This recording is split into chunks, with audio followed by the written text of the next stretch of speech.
எல்லாருக்கும் வணக்கம். ஆக்சுவலி இந்த படம் ஸ்டார்ட் பண்ணும்போது எனக்கு சுத்தமாக தமிழ் தெரியாது. ஸோ இப்போ மேனேஜ் பண்ண முடியும். So I hope it's okay. First of all இந்த படத்துக்கு காரணம் as in for me it is because of Varsha. Thank you so much. Because அந்த ஒரு ஃபர்ஸ்ட் ஸ்டெப் கிடைக்கலனா I am not from this place. So அந்த ஒரு first step and introduction and lead டெஃபினட்டாக ரொம்ப ரொம்ப ரொம்ப முக்கியம். And Varsha thank you so much for that.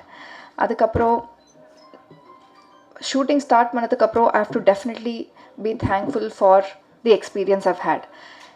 இங்கே இந்த பிளேஸில் எனக்கு யாரும் இல்லை, இந்த இண்டஸ்ட்ரியில் யாரும் தெரியாது, இந்த லாங்குவேஜ் கூட தெரியல. So when the situation is like that ஒரு கம்ஃபர்டபுளான team very very very important for my on screen work to be good. So I am very happy with the team that I have met.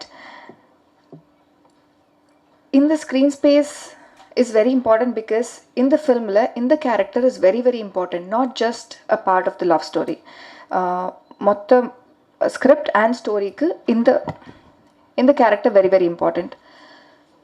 Aanalum enakku oru very very very nice song irukku.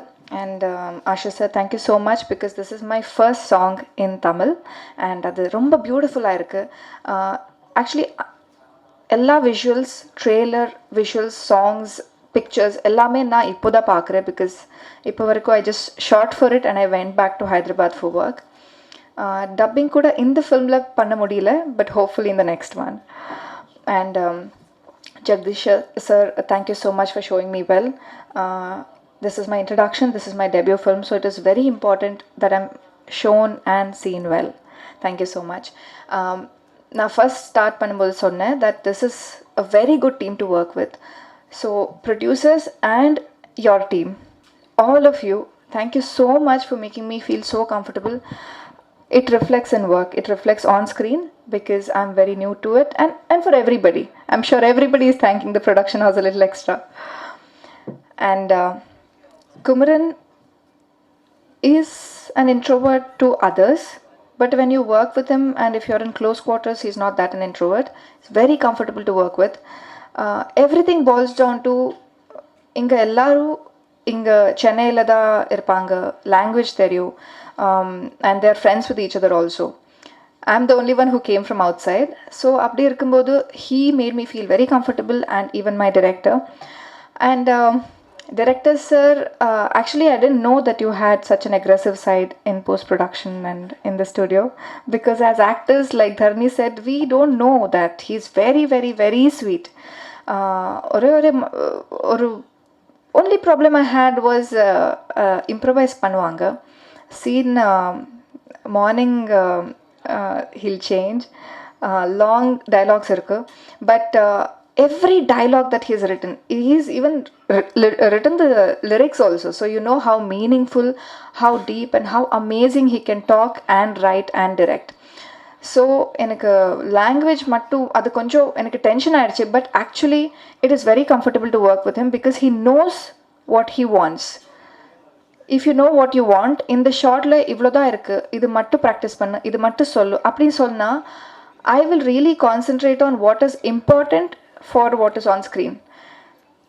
To perform the entire script, an entire scene in one go is not what is important.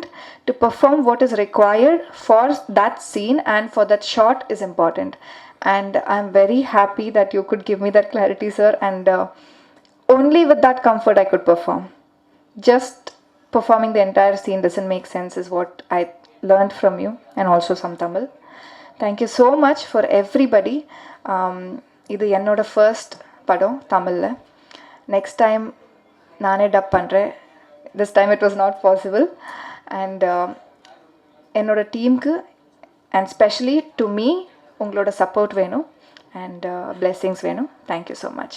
எங்களுக்காக நேரம் ஒதுக்கி இவ்வளோ பேர் வந்திருக்கீங்க, அதுக்கே special thanks.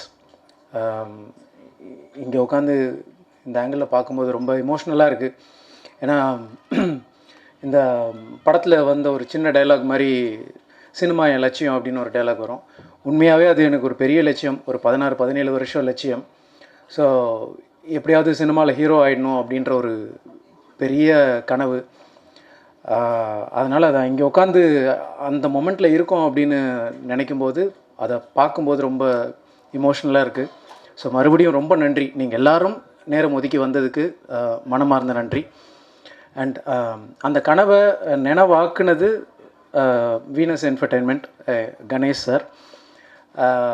எனக்கு சினிமாவில் யாருமே, எங்கள் ஃபேமிலி சினிமா பேக்ரவுண்ட் கிடையாது. அப்பா டீ கடையில் வேலை பார்த்தவர். ஆனால் அவர் என்ன சினிமாவில் போய் ஹீரோ ஆகணும் அப்படின்னு சொல்லிட்டார்.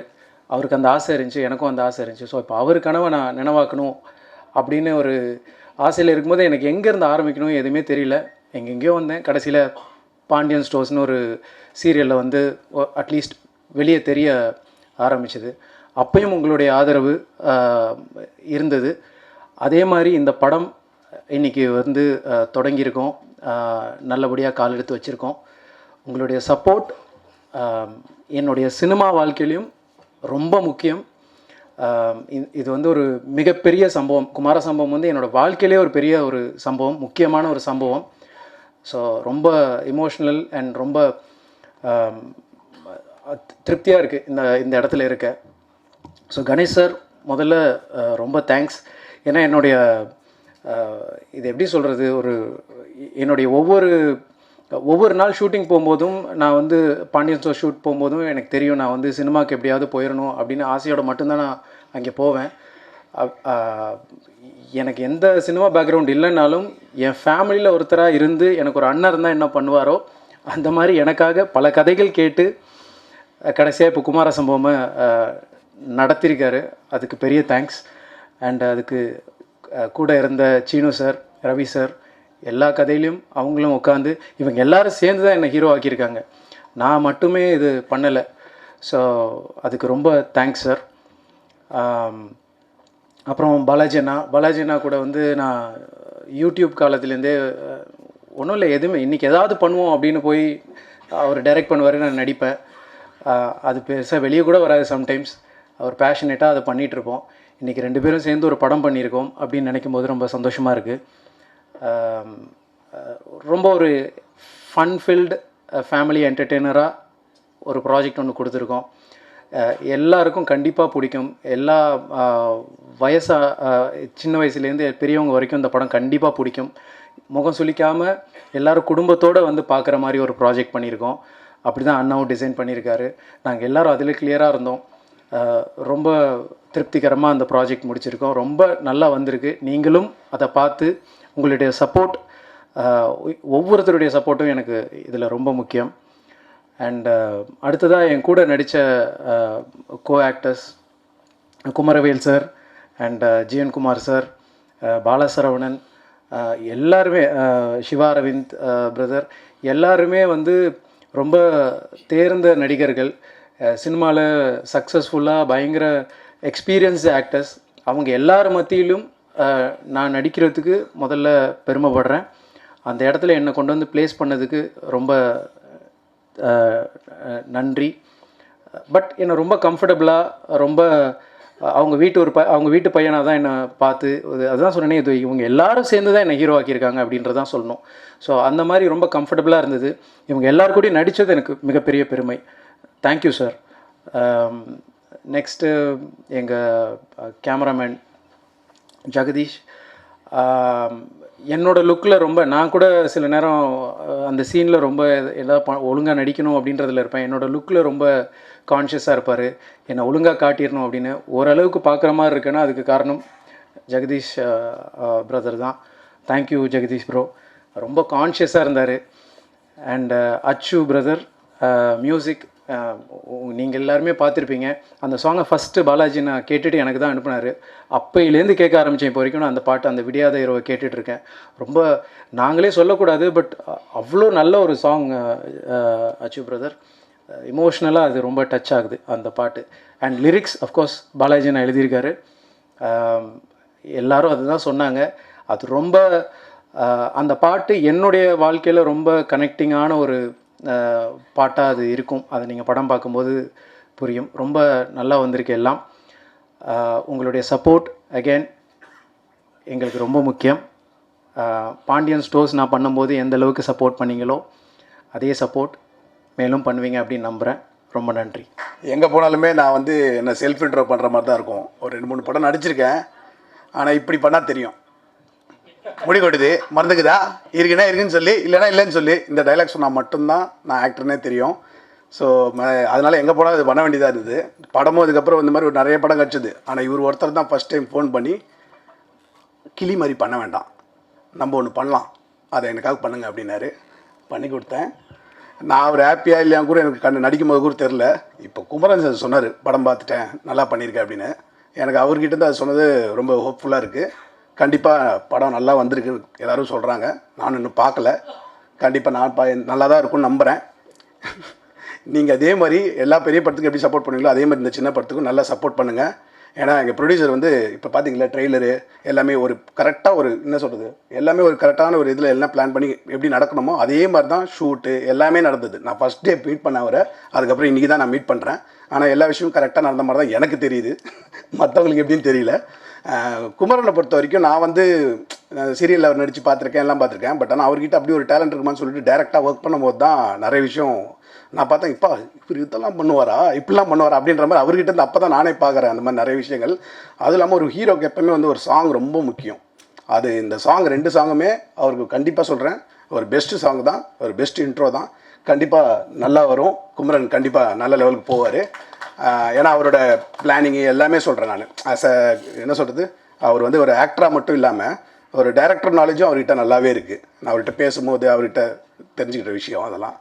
அதே மாதிரி பாலாஜி சார் எனக்கு தெரிஞ்சு கிரேசி மோகன் இறந்துட்டார்ல, ஆனால் அவரோட டச் இவருக்கு இருக்குது. நான் ஃபீல் பண்ணியிருக்கேன் நிறைய இடத்துல.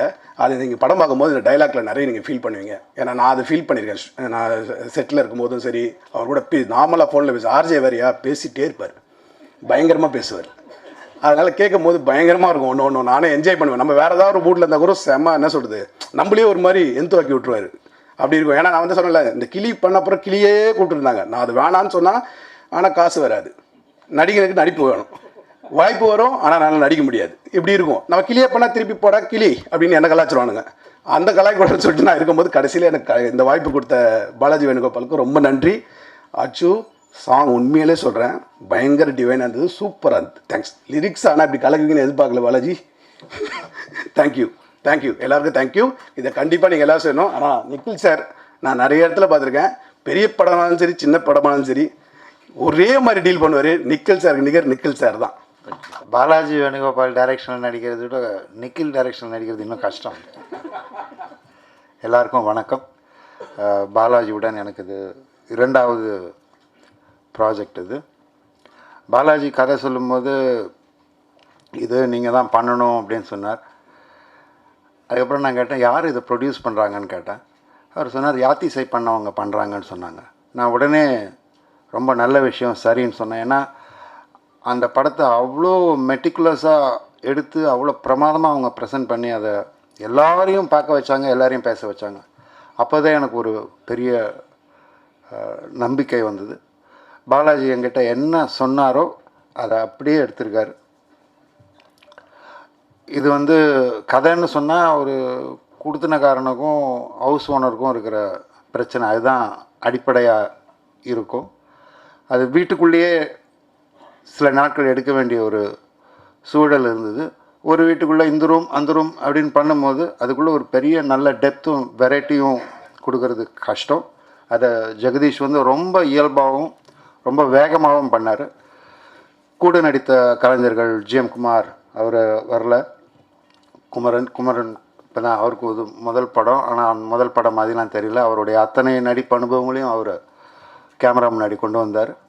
அதுக்கான சந்தர்ப்பத்தை பாலாஜி சிறப்பாக அமைச்சு கொடுத்தார். எந்த ஸ்ட்ரெயினும் இல்லாமல் ரொம்ப இயல்பாக எல்லாரும் ஒன்றாவே இருந்து இந்த படத்தை பண்ணோம். அதனால தான் இங்கே அத்தனை பேரும் வந்திருக்கோம். அந்த கலெக்டிவ் எனர்ஜி வந்து ஸ்க்ரீனில் வந்திருக்கு. நான் படம் பார்த்துட்டேன், நல்லா வந்திருக்கு. எளிமையான கதை, ஆனால் அதை வந்து ஜாலியாகவும் ஒரு வித்தியாசமான ட்ரீட்மெண்ட்லேயும் அவர் அமைச்சிருக்காரு. அது வகையில் பாலாஜி ஒரு இயக்குனராக வெற்றி பெற்று விட்டார் என்று தான் நான் சொல்கிறேன். அவர் திரை முயற்சின்னு போட்டிருக்காரு, இல்லை அது நல்ல படைப்பாகவே அது வந்துடுதல்ன்றது எனக்கு ரொம்ப சந்தோஷம். மியூசிக் அச்சு ஷுட் ஆக்ட் ஐ திங்க். இல்லை நீங்களே சொல்லுங்கள், நல்லா ஸ்மார்ட்டாகிறாரு. உங்கள் பாடல்கள் ரொம்ப ரொம்ப நல்லா இருக்குது. அவர் முதல்ல அங்கே காரில் போடும்போதே நான் சொன்னேன், நல்லா வந்திருக்கேன் பாட்டு, இது சரியான இடத்துல அமையுமா இல்லைனா பாட்டு ஏன் இந்த பாட்டுன்னு வந்துட போகுதுன்னா, இல்லை நீங்கள் பாருங்கள் நான் போட்டு காமிக்கிறேன் அப்படின்னு பாலாஜி சொன்னார். அது இரண்டும் ரொம்ப ரொம்ப அழகாக பொருந்தி வந்திருக்கு. அதே மாதிரி எடிட்டர் மதன் எங்கெல்லாம் கொஞ்சம் நாங்கள் அங்கெல்லாம் நீட்டிக்கிட்டு இருந்து தான் எல்லாத்தையும் நறுக்கி ரொம்ப கரெக்டான டயத்தில் பண்ணி கொடுத்துருக்காரு. அவருக்கும் என்னுடைய வாழ்த்துக்கள். ஏன்னா ரொம்ப very beautifully cut this film is. Art director Vasu ஒரு சின்ன ரூமுக்குள்ளே ஒருத்தனுடைய வாழ்க்கையை காட்டணும் அப்படின்னும் போது அதில் அவ்வளோ டீட்டெயில் வச்சு அவர் அந்த ஒருத்தனுடைய வாழ்க்கையை அவர் காட்டியிருப்பார். அது என்னோடய ரூம் தான். அதிகமாக அதை பற்றி பேச விடாமல் காட்சிகள்லேயே அதை செஞ்சுருக்காங்க. அதெல்லாம் இந்த படத்தில் நான் பார்த்து ரசித்த விஷயங்கள். நீங்கள் எல்லோரும் பார்க்க தான் போகிறீங்க, நிச்சயம் உங்களுக்கு பிடிக்கும். மற்றபடி இதை அப்புறம் ப்ரொடக்ஷன் பற்றி சொல்லி ஆகணும். ஸ்ரீனிவாசன், ரவி அண்ட் அவங்க எல்லாருமே எல்லா நாளும் ஷூட்டிங் ஸ்பாட்டில் இருந்தாங்க. எங்களுக்கு தேவையானது அனைத்தையுமே செஞ்சு கொடுத்தாங்க. எந்த ஸ்ட்ரெயினும் கிடையாது. அது நான் ரொம்ப சந்தோஷப்பட்டேன். அவங்கக்கிட்ட அப்போவே சொன்னேன், இப்போது மேடையிலையும் சொல்கிறேன். இதுக்கெல்லாம் காரணமான எங்கள் தயாரிப்பாளர், அவர் யாத்திசை எப்படி கொண்டு போய் சேர்த்து அனைவரையும் வியக்க வைத்தாரோ அதே போல் இந்த படத்தையும் கொண்டு சேர்ப்பார் உங்களுடன் சேர்ந்து என்று நம்பிக்கையுடன். நன்றி, வணக்கம். குமார சம்பவம். இந்த குமார சம்பவம்னா என்ன அப்படின்னு நிறைய கேள்விகள் இருக்குது. கேள்விகளுக்கான ஒரே விடை என்னென்னா, குமரனுடைய வாழ்க்கையில் நடந்த சம்பவங்கள் தான் இந்த படம். ஸோ அப்படி நீங்கள் எடுத்துக்கலாம். படம் பார்க்கும்போது உங்களுக்கு இது புரியும். அண்ட் இந்த மேடையில் இருக்கிற எல்லாரை பற்றியும் நான் நிறைய பேசணும் அப்படின்னு ரொம்ப ஆசைப்பட்றேன். ஸோ அதனால் ரொம்ப டைம் எடுத்துக்க மாட்டேன். பட் ப்ராபப்ளி கொஞ்சம் டைம் எடுத்துக்கிறதுக்கான ஒரு ஸ்கோப் நான் எடுத்துக்கிறேன். ஃபஸ்ட்டு நான் யார்கிட்டேருந்து ஆரம்பிக்கணும் அப்படின்னா, எல்லோரும் கடைசியாக ப்ரொடியூசரை பற்றி பேசுவாங்க. நான் ஃபஸ்ட் எடுத்த உடனே ப்ரொடியூசர் பற்றி பேசிடலாம் அப்படின்னு ஒரு ஐடியாவில் இருக்கேன். ஏன்னா குமரன் மூலமாக தான் நான் கணேஷ் சார்லாம் அறிமுகம். ஒரு கதையை சொல்லும்போது ஒரு 2-3 பேர் சேர்ந்து கதை கேட்குறேன். இது ஜென்ரலாக நடக்கிற ப்ராசஸ் தான். அதெல்லாம் பண்ணி முடித்ததுக்கப்புறம் நான் உடனே அந்த கதை டேக் ஆஃப் ஆகுது, உடனே ஓகே ஆகுது. அண்ட் கடன்னு ப்ராஜெக்ட் நகர்ந்து போகுது. அண்டு அடுத்தடுத்த கட்டங்களுக்கு இந்த ப்ராஜெக்ட் ரொம்ப வேகமாக போகுது. அப்படின்னும்போது கணேஷருடைய ஒரு முடிவோடைய ஒரு வலிமை என்ன அப்படின்றது எனக்கு ஃபஸ்ட்டு அப்போ தான் புரிஞ்சிச்சு. அப்புறம் என்னென்னா, இந்த ஒர்க் அவுட் பண்ணுறவங்களுக்குலாம் ஒன்று தெரியும்னு நினைக்கிறேன். இன்டர்வல் ட்ரைனிங்னு ஒன்று இருக்கும். அதாவது 10 நிமிஷம் ஓடுவாங்க, 3 நிமிஷம் நடப்பாங்க, 1 நிமிஷம் தவழ்வாங்க, திருப்பி ஓடுவாங்க, அந்த மாதிரி. ஸோ எங்கள் ப்ராஜெக்ட் இன்டர்வல் ட்ரைனிங் மாதிரியே நடந்தது. திடீர்னு 10 நாள் பேய் மாதிரி வேகமாக ஓடும், திடீர்னு பார்த்தா சவுண்டே இருக்காது.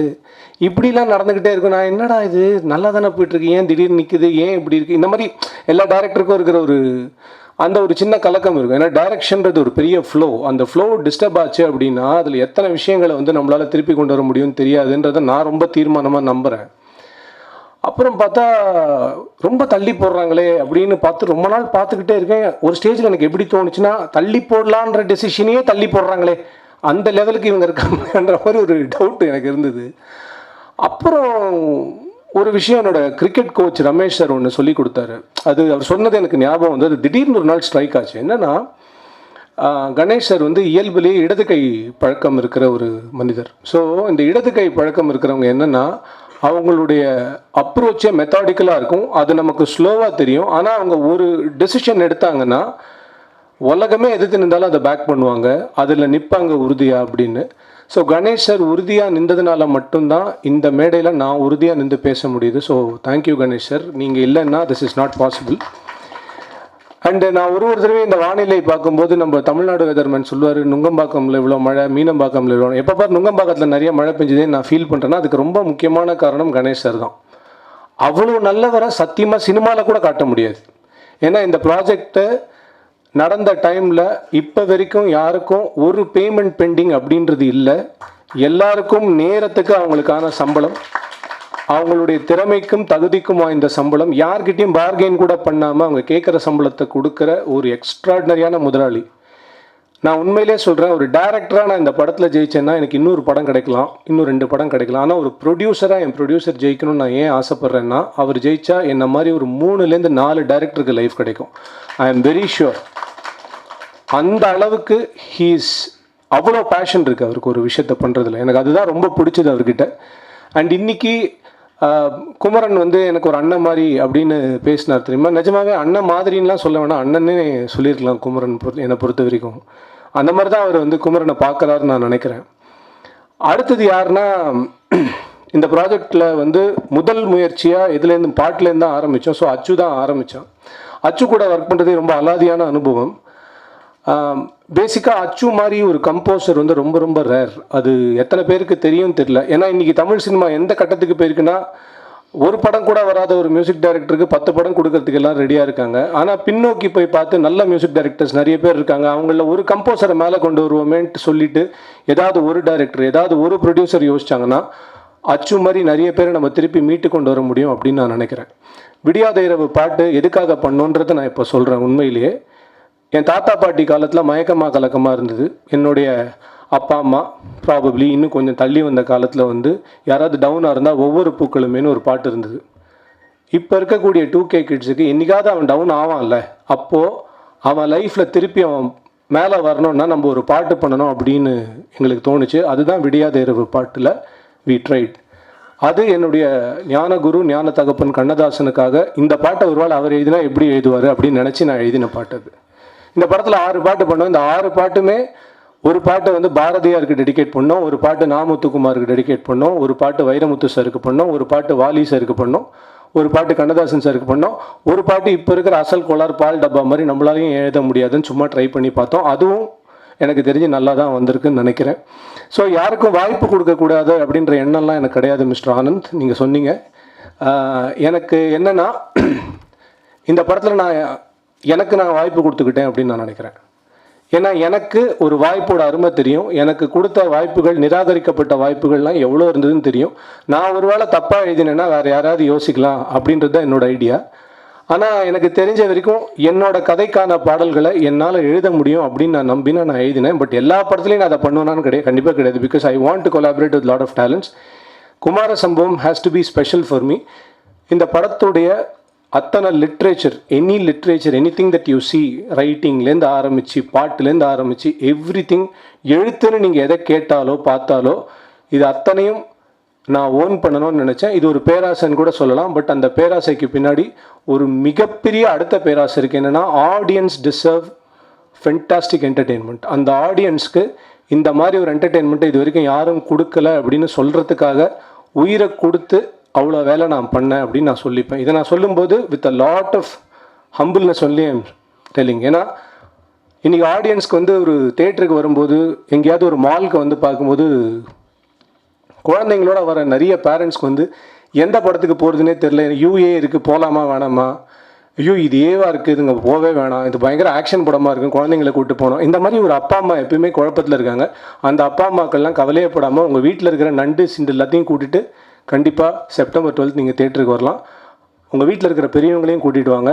குடும்பமாக இந்த மாதிரி ஒரு படத்தை நீங்கள் என்ஜாய் பண்ணுறதுக்கு வி ஹவ் டன் சம்திங்.